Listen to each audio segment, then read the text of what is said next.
नमस्कार. आज एक कविता. मुंबई. मी रात्री उभा असतो माझ्या घराच्या गच्चीवर, या विराट नगरात आणि अजायब घरात शिरल्याचा भास.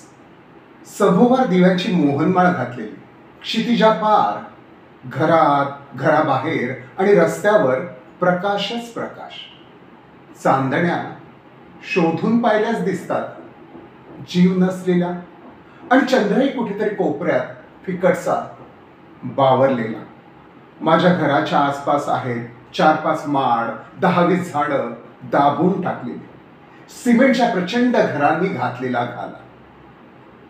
मी सावंतवाडीत फिरतो तेव्हा झाडे डोळ्यावर येतात, मला नवा जीव देतात. घरेच झाडे पांघरून निवांत झोपलेली. इथं मी झाडं शोधित फिरतो, दुपारच्या रणरणत्या उन्हात, रात्री चंद्रप्रकाशात दुर्मिळ झालेली. माझ्या झाडं आवडणाऱ्या एका पूर्व प्रेयसीने उपनगरात घर बांधले ते बघायला गेलो.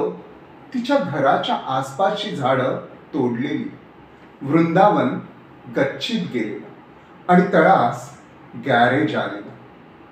बोडक्या डोंगरांना जाणवतो निळा धूसर आकार. झोपड्यांवरही दिव्यांची आभा, आत रटमटते वास्तव, जीवन टांगलेले टीव्हीचे सूर ओले झालेले. माझ्या घराजवळून एक महामार्ग जातो, ज्यावरून सेकंदाला एक वाहन वाहत जाते. मी मोजतो 2 दिव्याच्या खांबांमधून वाहणाऱ्या वाहनांची संख्या, मिनिटाला रेषा होते.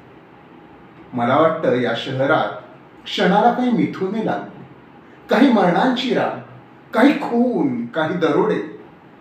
गीतेतील विश्वरूपाचे क्षणाला दर्शन, आणि आपले अस्तित्व सर्वत्र पांगलेले, फाटलेले, पांगलेले, फाटलेले आपले अस्तित्व.